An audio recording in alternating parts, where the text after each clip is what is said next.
हाय दोस्तों, कैसे हैं आप? हम उम्मीद करते हैं कि आप अच्छे होंगे और आपकी तैयारी बहुत ही अच्छी चल रही होगी। आज फिर हाजिर है एक नई क्लास के साथ।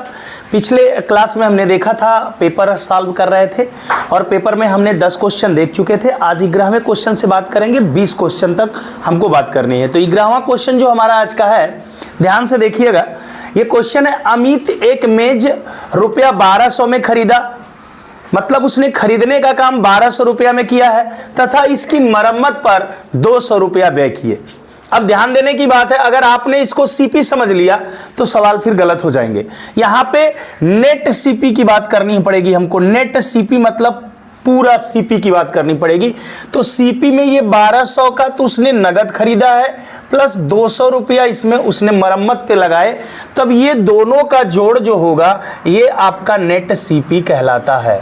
इसको नेट सीपी कहते हैं। यहां पर ये नेट सीपी का काम करेगा। जैसे मान लीजिए कोई सामान आप 2000 का खरीदते हैं, घर तक लाने में उस सामान को भाड़े के रूप में 200 रुपया देते हैं, तो आप ये नहीं कह सकते कि वो सामान 200 रुपया का है। उस सामान को अपने घर तक लाने में, भाई घर पे ही यूज करेंगे ना, रास्ते में तो यूज करेंगे नहीं।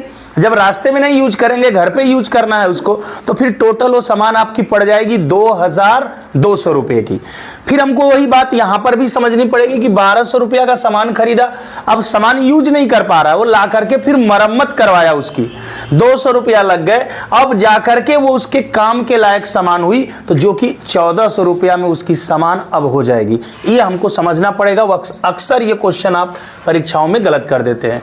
उसने फिर इसको 1680 में बेच दिया। अब ये एसपी है या इसको नेट एसपी भी कह सकते हैं, तो 1680 है आपकी।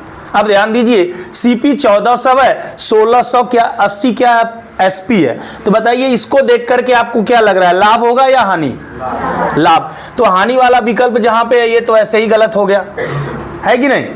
कभी कभी क्या होता है, परीक्षा में 3 हानि वाले विकल्प होते हैं और एक ही लाभ वाला होता है, तो सोचिए वो सवाल लगाने की जरूरत भी नहीं है।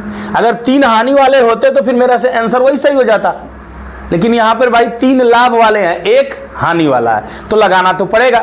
तो आइए पहले देख लेते हैं हमारी प्रॉफिट कितने की हो गई। तो प्रॉफिट बराबर आप जानते हैं होता है एसपी माइनस सीपी। तो 1680 रुपया का कोई खरीदा है, 1680 का खरीदा है और 1400 का खरीदा था, 1680 का बेचा था। तो माइनस कर लेंगे यहाँ पे, 0 में से 0 जाए 0 और 8 में से 0 जाए 8, यहाँ पे 6 में से 4 जाएगा और यहाँ पे 1 में से 1 जाएगा, 0 हो जाएगा, मतलब 280 रुपया। सामान पर उसको कितना लाभ हुआ? 280 रुपया। तो लाभ प्रतिशत निकालना है, प्रॉफिट परसेंटेज निकालना है। तो हमको जो लाभ होता है P/CP लिखते, कितने पर लाभ हुआ? 1400 रुपया पे।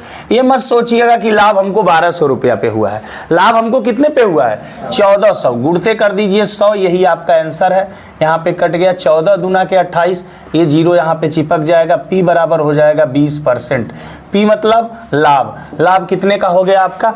20%। बहुत अच्छा क्वेश्चन था, परीक्षा में आएगा तो जरूर कंफ्यूज करेगा आपको। इसको ध्यान से देख लीजिएगा आप। आइए एक और सवाल है। अक्सर सवालों में क्या करता था, ऐसे सवालों में कि जैसे पढ़ लेते हैं, हम अपने गंतव्य स्थान पर 4.5 घंटे यात्रा करने के पश्चात 2:45 PM पर पहुंचे। हमने यात्रा कितने बजे प्रारंभ की थी? अक्सर हमसे पूछता था कि हमने इतने बजे यात्रा शुरू की, 4 घंटे बाद हम वहां पहुंचते हैं, तो बताइए कितने बजे पहुंचते थे? अभी सवाल में थोड़ा सा उल्टा कर दिया, पहुंचने का टाइम दे दिया गया। भाई ये टाइम नहीं मालूम है कि कितने बजे उसने यात्रा शुरू किया था, लेकिन यात्रा में जो समय लगा है वो समय उसको लग गया है कितने? 4.5 घंटे। अब जब वो पहुंचा वहां पे, ये 4.5 घंटे हैं। इसको कह सकते हैं 4 सही 1/2 या इसको कर सकते हैं 4 घंटे 30 मिनट। बोलिए, समझ रहे हैं? अब यहां पर देखने की कोशिश करेंगे। यहां पर आप कर सकते हैं इसको 4 घंटे 30 मिनट। 4 घंटे 30 मिनट जो पहुंच रहा है वो टाइम है 2:45 का। कितने का टाइम है भाई? 2:45 का। समझ रहे हैं बात को? अब आइए, पहले हम बार बार सवाल लगाते थे, चाहे इधर से इधर जाते थे, तो हम यहाँ पे एक टाइम लेते थे 12 बजे। क्या लेते थे? क्योंकि वो टाइम मेरे लिए बड़ा अच्छा होता था ना। अब ध्यान दीजिए, यहां से मुझे यहां से यहां आना है, यहां से यहाँ आना है 12 बजे तक, तो कितना आना होगा? 2 घंटे 45 मिनट। कितना वापस आना होगा? 2 घंटे 45। अगर हम इसमें से 2 घंटे 45 मिनट निकाल दें, ध्यान दीजिएगा कैसे निकालेंगे। 2 घंटे तो पूरा पूरा निकाल दें, तो कितना बचेगा? यहाँ पे 2.5 घंटे बचेगा, और इसमें से 30 मिनट और निकाल दें तो 2 घंटे पूरा बचेगा, और 2 घंटे में से 15 मिनट और निकाल दें तो 2 घंटा 45 मिनट हो गया टोटल। बात को समझिएगा हमारे, ये 4 घंटे है ना, 4 घंटा 30 मिनट है, और हमको इसमें से 2 घंटा 45 मिनट चाहिए, तो 2 घंटा सीधा सीधा निकाल देते हैं, ठीक है। या आप चाहें तो यहां से घटा लीजिए 2 घंटे 45 मिनट, आप घटाना भी तो जानते हैं। हासिल दीजिएगा तो कितना हो जाएगा? 90। कितना? क्योंकि 1 हासिल देता है तो 60 मिलता है ना, क्योंकि 1 घंटे में 60 मिनट होते हैं, तो 90 में से 45 गया, कितना होगा? 45 ही तो होगा, और यहां पर 3 में से 2 गया 1। मतलब अगर हम यहां 12 बजे आ गए तो 12 बजे से पहले अब कितना जाना है? 1 घंटे 45 मिनट। 1 घंटे चले गए तो 11 बज गया। हाँ, 12 बजे से 1 घंटे पहले चले गए तो कितना बज गया? और 45 मिनट और पहले चल गए तो 12 से 1 घंटे पहले जाएंगे तो 11 बचेगा, और 11 से 45 मिनट और पहले चले गए तो 10 बज के 15 मिनट। या 12 बजे में से 1 घंटा 45 मिनट यहाँ पे घटा लीजिए, ये भी तो आसान तरीका है। यहाँ पे 60 में से 45 जाएगा, कितना बचेगा? 15, और यहाँ पे कितना बचेगा? एक कैरी दे दिया है तो 11 में से 1 जाएगा 10, ऐसे भी आपको आ जाएगा 10 बज के क्या? 45। सोच के भी लगा सकते हैं, सॉरी 15, सोच के भी लगा सकते हैं आप, या फिर आप घटा के लगाना चाहते हैं तो ऐसे लगा लीजिए कि पहले मुझे 12 बजे तक जाना है। कहाँ जाना है? 12 बजे तक जाना है, और फिर 12 बजे तक जाने के बाद जितना घंटा बचेगा हम 12 बजे से घटा देंगे तो हम पहुंच जाएंगे कितने बजे हम यात्रा शुरू किए थे। तो इस सवाल को थोड़ा सा ध्यान दीजिएगा, उल्टा है तो गलती हो सकती है आपसे, वरना बकिया सीधा वाला आएगा तो आसानी से कर लेते हैं। इसको नोट करिए। आइए फिर देखते हैं क्वेश्चन नंबर ये आपका हो जाएगा कौन सा? 14 13, और ये कौन सा है? 14। क्वेश्चन नंबर 13 देखेंगे हम। अब कितने वर्षों में रुपया 1200 की राशि 5% वार्षिक साधारण ब्याज की दर से 1800 हो जाएगी? तो ध्यान दीजिएगा, प्रश्न को पढ़ने से हमें पता चल गया कि इस प्रश्न में पी मतलब मूलधन कितना है? 1200 रुपया है, और दर जो दिया गया है, दर को हम आर कहते हैं, ये 5% है, और इसके बाद ये हो जाएगा तो ये अमाउंट है। कहीं इसको आप एसआई साधारण ब्याज मत समझ लीजिएगा, ध्यान दीजिए। अक्सर देखेंगे ये जो अमाउंट होता है वो मूलधन से हमेशा क्या होता है? ज्यादा होता है। अगर मूलधन से ज्यादा होगा तो हमेशा अमाउंट ही होगा। मूलधन से अगर कम होता है तब सोचिए कि वो कहीं क्या साधारण ब्याज तो नहीं ना है, तब देखने की बात है। बकिया टाइम में आप इसको अमाउंट ही समझेंगे। प्रश्न को पढ़ने से भी लग रहा है कि कितने वर्षों में 1200 रुपया की राशि 5% साधारण ब्याज की दर से 1800 हो जाएगी, ठीक है। वहां पे नहीं तो लिखता कि साधारण ब्याज इतना रुपया हो जाएगा, तो यहाँ पे 1800 अगर हो जा रही है, अमाउंट दिया है, हमको पी पता है, तो हम एसआई यहाँ से बहुत आराम से निकाल सकते हैं, क्योंकि अमाउंट में क्या होता है? पी होता है और एसआई होता है। तो अगर अमाउंट में से हम पी को निकाल दें तो क्या बचेगा? एसआई बचेगा। 1800 में से कितना निकाल दें भाई? 1200 निकाल दें, तो यहाँ पे कितना बच गया? 600। मतलब एसआई कितना है? फिर एसआई का फार्मूला लगा दीजिए कि एसआई बराबर क्या होता है? पीआरटी बटे 100 यहाँ पे 100 हो जाएगा। एसआई की वैल्यू जैसा कि आप निकाले हैं, और पी की वैल्यू जैसा कि यहाँ पे 1200 दिया है, आर आपका 5 है, टी आपको निकालना है, बटा क्या हो जाएगा? 100। ये दोनों जीरो आप काट दे सकते हैं। 12 पच्चे क्या होता है? 60। हाँ, 5 से काट दे 5 दहा में, तो टी बराबर क्या आ जाएगा? 10 वर्ष। क्या आएगा? 10 वर्ष। समय तो वर्ष में ही है। यहाँ पे विकल्प में देखेंगे तो विकल्प नंबर ए आपका क्या हो जाएगा? सही हो जाएगा। विकल्प नंबर ए यहाँ पे सही होता नजर आ रहा है। ध्यान से देखिएगा, अगर जो लोग पिछला नहीं देखे होंगे वीडियो, वो जरूर देखेंगे कि उसमें इस पेपर के 10 क्वेश्चन उसमें है, 10 के बाद 11 नंबर से इसमें दिए गए हैं ना। तो दोनों देखना जरूरी है, तभी आपकी पूरी तैयारी समझ में आएगी कि नवोदय में जो पेपर हमारे 20 क्वेश्चन के आते हैं वो 20 प्रश्न कैसे होते हैं। तो हम देखेंगे क्वेश्चन नंबर कौन 14 में देखेंगे, बहुत अच्छा सा क्वेश्चन है, इसको ध्यान दीजिए। एक पार्क 1500 मीटर लंबा है। सारे क्वेश्चन इस पेपर के आपके बहुत अच्छे आज दिए गए हैं। एक पार्क है 1500 मीटर लंबा है, चलिए भाई साहब 1500 मीटर इसको लंबा बना दिया हमने, 750 मीटर चौड़ा भी बना दिया। एक साइकिल सवार, अब यहाँ पे कोई साइकिल सवार है, मान लीजिए इसका हाथ इसका पैर है, यहाँ से ऐसे यात्रा करना शुरू कर रहा है, ऐसे ऐसे होते होते होते यहाँ आएगा तो 1 चक्कर होगा, फिर यहाँ से जाएगा तो 2 चक्कर। तो देखते हैं क्या चक्कर बोल रहा है। एक साइकिल सवार को इस पार्क को 4 चक्कर चलाने हैं। कितने? 4। ध्यान दीजिएगा, 4 चक्कर लगाने हैं। 4.5 किलोमीटर उसकी चाल है, चाल उसकी दे दिया है। स्पीड उसकी क्या दे दिया है? स्पीड उसकी दिया है 4.5 किलोमीटर प्रति की चाल से उसे कितना समय लगेगा।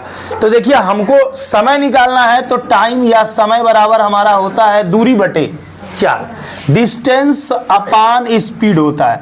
तो बताइए हमको डिस्टेंस चाहिए, मतलब दूरी चाहिए। दूरी का सेंस क्या है? इस पे जो 1 चक्कर चल रहा है, 1 चक्कर में कितना दूरी चला, फिर 2 चक्कर में, फिर 3 चक्कर में, फिर 4 चक्कर। तो 1 चक्कर की दूरी हम निकाल लें, 4 का गुणा कर देंगे तो चारों चक्कर की दूरी पता हो जाएगी। तो 1 चक्कर की दूरी पता कैसे होगी? चूंकि ये क्या है?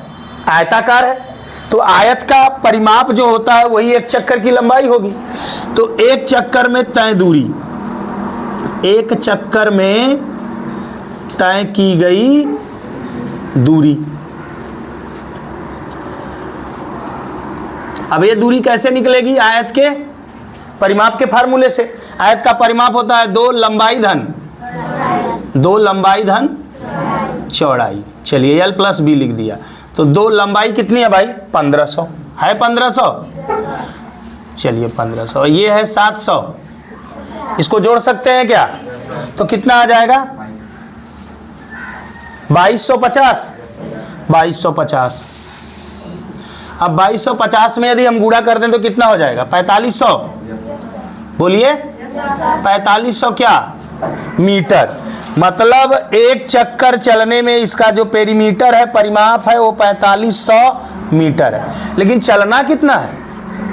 4 चक्कर। कितना चलना है? तो हम डायरेक्ट अपने आंसर पे ही आ जाते हैं। टोटल दूरी हमको निकालनी होगी, तो हम करेंगे क्या? 4 गुणते 4500 मीटर। बोलेंगे 4500 मीटर। अब ऊपर मीटर है, नीचे देखिए जो चाल हमको दी गई है ये किसमें है? किलोमीटर प्रति घंटा। एक काम करें, अगर ये मीटर में है तो इसको किस में बदल ले? किलोमीटर में। और नीचे हमारा तो किलोमीटर प्रति घंटा है ही है, तो किलोमीटर से किलोमीटर तब कट जाएगा और घंटे में हमारा आंसर आ जाएगा। ध्यान देने की बात है, अगर किसी चीज को किलोमीटर में चेंज करना है, अगर मीटर में है तो कितने से भाग दिया जाता है? 1000 से ना। मीटर में है, किलोमीटर में चेंज करना है तो 1000 से भाग। अगर किलोमीटर में होता, मीटर में चेंज करना होता तो 1000 से गुणा। चलिए ध्यान देते हैं, अगर 1000 से हम इसमें भाग दे दें तो ये किलोमीटर में चेंज हो जाएगा। फिर कैलकुलेशन कर लेंगे अपना। आइए 4 गुणते यहाँ पे हो जाएगा 4500, और इसके नीचे ऑलरेडी 4.5 है और फिर 1000 और क्या करें? भाग। अब देखिए ऊपर वाला भी किलोमीटर हो गया और नीचे क्या है? किलोमीटर प्रति घंटा। तो घंटा कहाँ चला जाएगा? ऊपर। किलोमीटर से किलोमीटर कट गए। अब ये काटने पे जो आएगा वो क्या आएगा? आंसर आएगा घंटे में। चलिए काट लेते हैं। देखिए ध्यान से, यहाँ पर 1 0 अगर मैं इसको दे दूं तो ये भी क्या बन जाएगा? बोलिए, अगर 1 0 मैं इसको दे दूं 4.5 को तो ये क्या बन जाएगा? 45 बन गया। तो 1 0 तो समझिए इसको दे दिया मैंने, तो 45 बन गया। अब 2 0 हम इसको दे दिए और ये 45 इस 45 से क्या होगा? ध्यान दीजिएगा 4.5 दिख रहा है, लेकिन ये 0 हमने इसमें 10 से गुणा कर दिया तो 45 तो बन गया ना। अब बच क्या गया? ऊपर 4 और कुछ नहीं बचा। तो हमारा आंसर यहाँ पे क्या हो जाएगा? 4 घंटा। बहुत अच्छा सवाल है, बहुत ध्यान से इसको देखिएगा। अक्सर क्या होगा, आप 4 चक्कर न चला के उसे एक ही चक्कर चला के भाग देने लगेंगे, फिर हो जाएगा सवाल आपका गलत। तो बहुत ध्यान से इसको देखिएगा। विकल्प नंबर डी आपका क्या होगा, सही होगा। नोट करिए इसको। देखिए 14 क्वेश्चन तक हो गया था हमारा। 15वां क्वेश्चन अब है। 15 क्वेश्चन कह रहा है कि प्रथम 100 प्राकृतिक संख्याओं में 3 और 5 दोनों से भाग हो जाने वाली संख्याओं की संख्या होगी। मतलब 100 तक, 1 से कहां तक भाई, 100 तक की तो प्राकृतिक संख्या प्रथम होगी। तो 1 से 100 तक कितनी संख्याएं हैं जो 3 से भी कट जाएंगी और 5 से भी। 3 और 5 दोनों की बात बोला है, इसलिए दोनों का हम पहले क्या निकाल लेंगे, एलसीएम। तो 3 और 5 का एलसीएम क्या आता है भाई, ये तो सबको पता है ना। अब कैसे पता करेंगे, ये प्रथम 100 बोले, चाहे प्रथम 1000 बोले, चाहे प्रथम 400 बोले, कुछ भी बोले, अगर प्रथम बोलेगा तो बस आपको इस 15 से जहां तक बोला है वहां तक भाग दे लेना।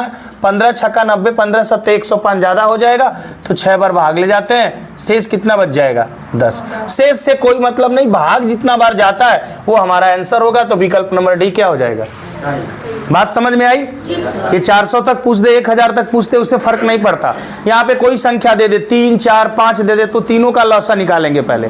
जो लौसा आएगा उस लौसा से जहां तक संख्या बोला है वहां तक क्या कर देंगे, भाग कर देंगे। आइए अगली सवाल को देखते हैं। ये भी बहुत अच्छा सवाल है। मतलब आप कह सकते हैं कि जितने भी सवाल आज लगा रहे हैं आप, सारे के सारे अच्छे हैं। कल की वीडियो जो पिछले दिन आप देखे थे उसमें 2 ही सवाल अच्छे मिले थे, लेकिन यहाँ पे अभी तक हमने लगभग कितने सवाल लगा लिए, 6, छठवां लगा रहे हैं। 6 के 6 सवाल बहुत अच्छे लेवल के सवाल है। अगर परीक्षा में आते हैं और आप करते हैं तो सच मानिए कि बहुत सारे बच्चों से आगे निकल जाएंगे आप। तो ध्यान दीजिएगा इनको। कह रहा 10 सेंटीमीटर भुजा वाले 2 ठोस घनों को साथ साथ रखने पर प्राप्त घनाभ का आयतन क्या होगा। 2 ठो घन है, ध्यान दीजिएगा। एक घन ये हो गया, ठीक है, एक और घन है यहीं पे। अब मैं इधर बना लेता हूं, शायद मान लीजिएगा ऐसे, शायद उधर बनाता तो चिपक जाता, लेकिन उधर बनाया नहीं। थोड़ा मैं कलाकार अच्छा नहीं हूं ना। मान लीजिए कि ये यहाँ पे चिपक गया, ठीक है। अब इसकी डिस्टेंस को आप देखिए, इसकी डिस्टेंस को देखिए ध्यान से। अगर ऊपर वाले पार्ट को आप देख रहे हैं तो पहले अगर ये 10 का होगा तो कितना का हो गया, अब 20 का होगा ना। कुछ इस टाइप से ये बनता नजर आएगा। अब ध्यान दीजिएगा, 10 का मिला देंगे आप तो कुछ इस टाइप से। मैं उतना अच्छा कलाकारी नहीं कर पाया, लेकिन आपको बता दे रहा हूं कुछ इस टाइप से ये बन जाएगा, ठीक है। 2 ठो अगर पनीर का टुकड़ा काटे हैं, दोनों को चिपका दीजिए। चिपकाएंगे तो बताइए परिवर्तन किसमें होगा, केवल इस वाले पार्ट में होगा, लंबाई बढ़ जाएगी, लेकिन नीचे वाला चौड़ाई या चाहे ऊंचाई दोनों क्या होगी, एक बराबर होगा। समझ, जैसे ये कमरा है ऐसा ही ये बगल वाला कमरा भी इसमें सटा देंगे तो परिवर्तन किसमें होगा, केवल लेंथ में। इसमें परिवर्तन होगा क्या, इसमें परिवर्तन होगा क्या, न ऊंचाई में परिवर्तन होगा और न आपकी चौड़ाई में परिवर्तन होगा, केवल परिवर्तन किसमें होगा। तो ध्यान दीजिए, घनाभ का आयतन क्या होता है, LBH होता है या नहीं होता। तो लंबाई अब 10 कितना हो गई, लेकिन चौड़ाई अभी भी उतना ही होगी, कितना, जितना घन की थी। तो घन की तो तीनों भुजाएं बराबर थी ना। घन में क्या होता है, लंबाई चौड़ाई ऊंचाई सब बराबर होता है, तो ये उतना ही होगा और ऊंचाई भी हमारी उतना ही होगी। तो गुणा कर लेंगे, 2 1 कम 2 1 कम 2, 1 2 3, 1 2 3, सब सेंटीमीटर में थे तो क्या हो जाएगा, घन सेंटीमीटर। विकल्प नंबर कौन सा सही हो रहा है, B is the right. Note करिए इसको। अब आ गए हम लोग क्वेश्चन नंबर 17 पे। क्वेश्चन नंबर 17 ऐसे तो बहुत आसान क्वेश्चन है, बट मैं बताऊं ये क्वेश्चन समझने में कठिन है। जैसे पेपर दे रहा था तो एक लड़के ने पूछा इसमें कि सर इसका क्या करना है, 5 के स्थानीय मूल्यों का योग क्या होगा। तो हम कहे यार 5 दिखाई नहीं दे रहा है, तुमको स्थानीय मूल्य नहीं पता है। तो कह रहा है कि सर स्थानीय मान निकालना है। हम कहे जो तू समझो, अब मैं नहीं बता सकता इस समय।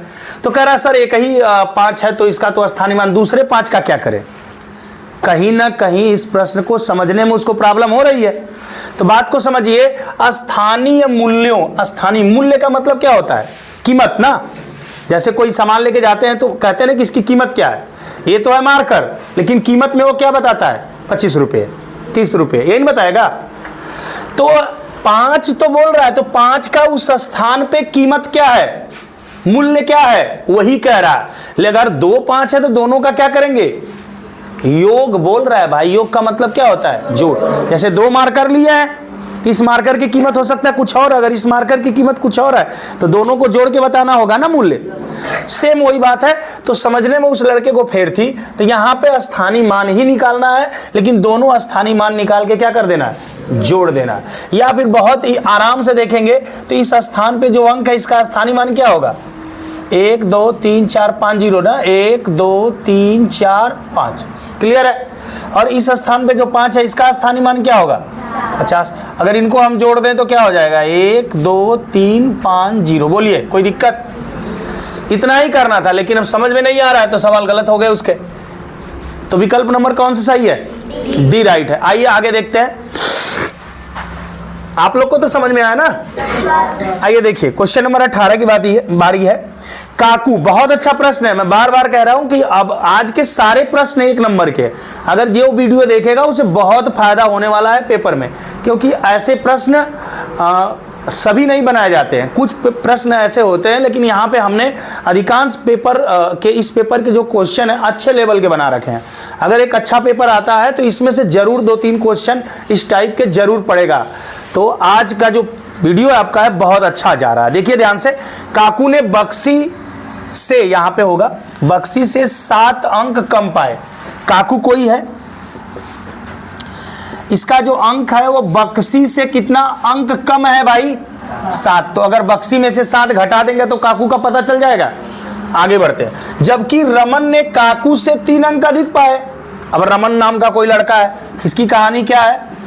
रमन जो अंक पाता है वो काकू से 3 अंक क्या पाएगा? अधिक पाएगा। जैसे बोल रहा वैसे मैं लिख दे रहा हूं और कुछ नहीं। यदि उनके कुल प्राप्तांक 76 है, कुल प्राप्तांक कितने हैं? तो रमन को कितने अंक मिले? अब मानने वाली बात आ गई है कि नहीं? अब मानेंगे तभी तो सवाल लगाएंगे। अब ध्यान दीजिएगा, अगर हम मान लें किसका? बक्सी का। किसका मान लें? तो सबका निकल जाएगा आराम से। अगर बक्सी को हम क्या मान लें? x, तो काकू का कितना हो जाएगा? x माइनस 7 होगा।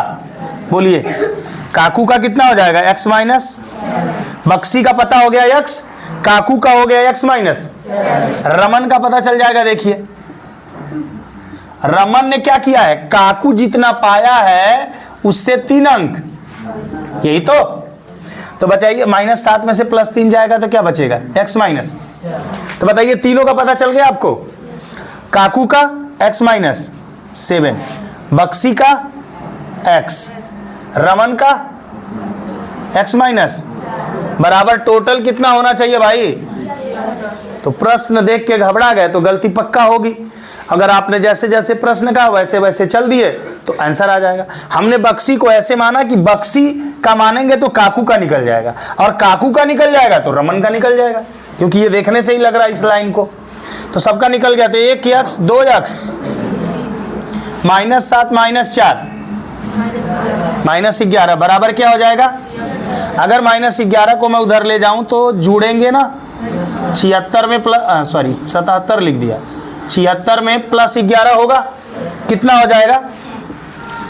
बोलिए 87 होगा भाई। 6 1 7 7 1 3 से काटेंगे तो 29 तिया। अब यक्स बराबर क्या आया भाई? यक्स बराबर 29 आया। तो इसका मतलब बक्सी का प्राप्तांक आया। किसका आया? कितना? ध्यान दीजिएगा, निकालना किसका है? रमन का। पहले बक्सी का निकल जाता है, तो बक्सी का भैया कितना आ गया? बोलिए 29। अब 29 आ गया तो काकू का निकाल लेंगे भाई। रमन का तभी निकालेंगे जब काकू का मान निकलेगा। या आप डायरेक्ट ले जाके x -4 में मान रख दें। बोलिए भाई, रमन का मान x के रूप में आपने कितना निकाला? x minus. तो तुरंत भी निकाल सकते हैं कि रमन हो जाएगा 29 -4। यही तो, x का मान 29, हम इसे 4 निकाल देंगे, आंसर कितना आएगा? 25। तो x का मान जैसे ही निकला तो तुरंत आंसर नहीं हो गया। x का मान निकला तो हम किसका x माने थे? बक्सी का। निकालना हमको है रमन का। तो रमन का x के रूप में मान हमने निकाल रखा है यहाँ पे, कितना? x -4। तो जब x का मान निकल गया तो 29 में से 4 निकाल देंगे, कितना? 25। अगर काकू का पूछता तो क्या करते? इसी यक्ष में से 7 घटा देते। कितना? लेकिन काकू का पूछा नहीं है, रमन का पूछा है, तो रमन का 25 कहां विकल्प है? विकल्प नंबर।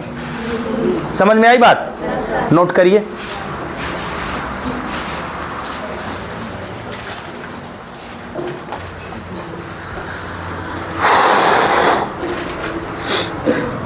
आइए अब हम देखने वाले हैं इस टेस्ट पेपर के लास्ट 2 प्रश्न।